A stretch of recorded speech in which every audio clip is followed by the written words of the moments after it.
બે દિવસની તેજી બાદ માર્કેટની અંદર સારો એવો ઘટાડો આજના દિવસે જોવા મળી રહ્યો.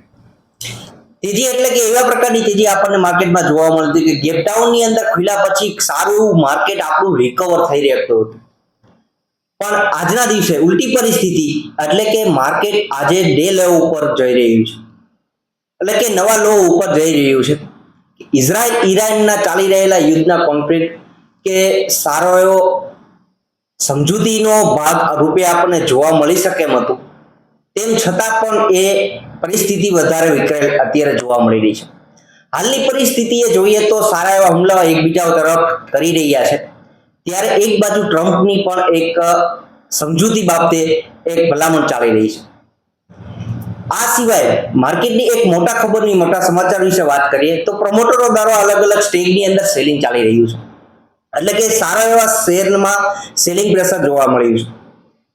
તો એમાં કયા કયા પ્રકારના શેરની અંદર સેલિંગ પ્રેશર સેલિંગ પ્રમોટર દ્વારા જોવા મળી રહ્યું છે. આ સિવાય ફાર્મા સ્ટોક્સની અંદર સારી એવી તેજી છેલ્લા 2-3 દિવસોથી જોવા મળી રહી હતી, એની અંદર પણ આજના દિવસે એકાએક બીકવાલી એટલે કે સેલિંગ પ્રેશર જોવા મળી રહ્યું છે કે એ વિશે ક્યાં પણ સમાચાર છે. અને બીજા એક સમાચાર એવા પણ જોવા મળી રહ્યા છે કે આવનારા સમયની અંદર પણ સરકારી બેંકોની અંદર પણ સેલિંગ આવી શકે કે પ્રમોટર દ્વારા પણ એમાં પણ સેલિંગ પ્રેશર આવી શકે.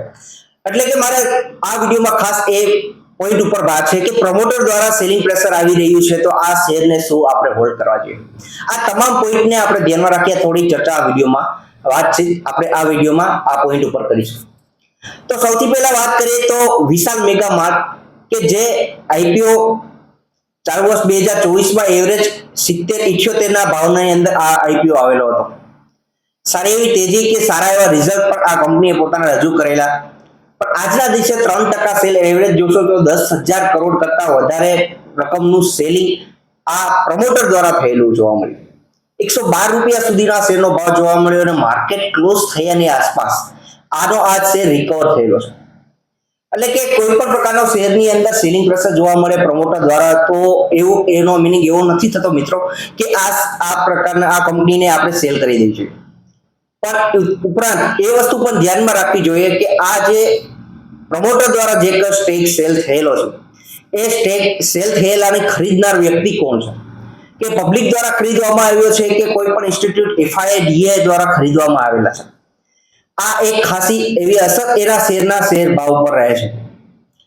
આ સિવાય બીજી એક વાત કરીએ કે થોડા દિવસો પહેલા પણ એક સ્ટેકનું સેલિંગ પ્રેશર જોવા મળ્યું હતું. એવો શેર કે પેઇન્ટ સેક્ટરનો દિગ્ગજ એશિયન પેઇન્ટના શેરની અંદર એવરેજ 2200 ના ભાવના આસપાસ આપણને એક સેલિંગ રિલાયન્સ દ્વારા પણ કરવામાં આવેલું હતું.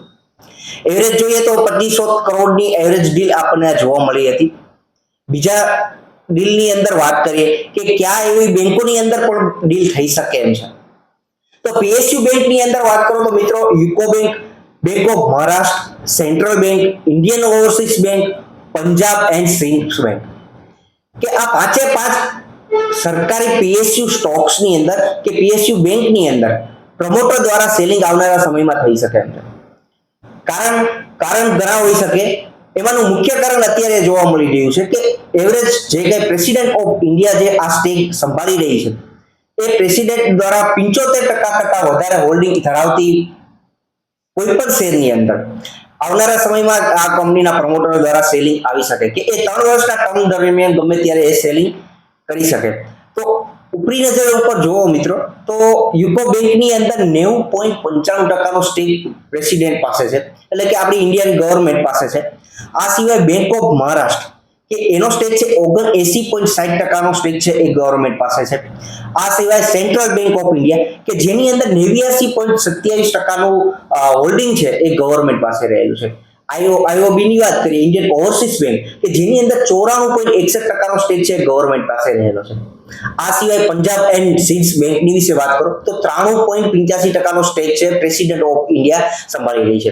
એટલે ગમે ત્યારે પ્રમોટર દ્વારા આવનારા સમયમાં આ શેરની અંદર સેલિંગ આવી શકે. આ સિવાય વાત કરીએ કે જ્યારે કોઈ પણ શેરની અંદર સેલિંગ પ્રેશર કે જોવા મળતું હોય કે પ્રમોટર દ્વારા મોટું સેલિંગ આવતું હોય ત્યારે આ એક લોંગ ટર્મની દ્રષ્ટિએ જુઓ તો મિત્રો એક બોટમ આઉટ થતો હોય એવો શેરનું જોવા મળી રહ્યું હોય.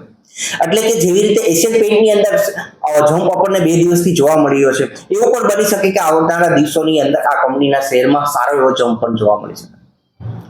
આ સિવાય બીજા એક ન્યૂઝ વિશે વાત કરીએ કે ફાર્મા સ્ટોક 2 થી 3 દિવસથી સારા એવા તેજીની અંદર જમ્પ જોઈ રહ્યા હતા, પણ ટ્રમ્પ દ્વારા એક સ્ટેટમેન્ટમાં જોવા મળી રહ્યું છે કે ફાર્મા સ્ટોકના અંદર ટેરિફનો મામલો વધી શકે છે, કે જે આ ન્યૂઝને ધ્યાનમાં લઈને આજે એની અંદર પણ એકાએક સેલિંગ પ્રેશર જોવા મળ્યું હતું. Cipla, Sun Pharma, Glenmark pharma, આ સિવાય બાયોકોન સારો એવો જમ્પ આજના દિવસે એના શેરમાં જોવા મળી રહ્યો હતો, એકાએક એમાં પણ સેલિંગ પ્રેશર જોવા મળી રહ્યું છે. આ સિવાય બીજા એક કોન્ફ્લિક્ટનો ભાગરૂપે ઈરાન ઇઝરાયલના યુદ્ધ ચાલી રહ્યા છે, જ્યાં સુધીનો એનો અંત ના આવે કે એનો એક નિવેડો ન આવે કે ત્યાં સુધી આપણા માર્કેટની અંદર સારી તેજી જોવા મળી શકે એવું દેખાઈ રહ્યું નથી. આવનારા સમયમાં કોઈ પણ સમાચાર આવે તો આપણને માર્કેટની અંદર એનું રિએક્શન જોવા મળી શકે. એટલા માટે જ્યારે માર્કેટની અંદર સારા એવા સ્ટોકની અંદર તમને કોઈ પણ શેર સારો એવો નીચેના ભાવમાં મળતો હોય તો એ ખરીદવાના ભાગરૂપે લોંગ ટર્મ ઇન્વેસ્ટમેન્ટ જર્ની માટે ખરીદી શકાય છે. બાકી મારી દ્રષ્ટિએ આજના દિવસે સારા એવા ન્યૂઝ જોવા મળી રહ્યા હતા. એક સુધી વિડીયો જોયો છે તમામ મિત્રોનો ખૂબ ખૂબ આભાર. ચેનલ સબસ્ક્રાઇબ કરવાનું ના ભૂલતા.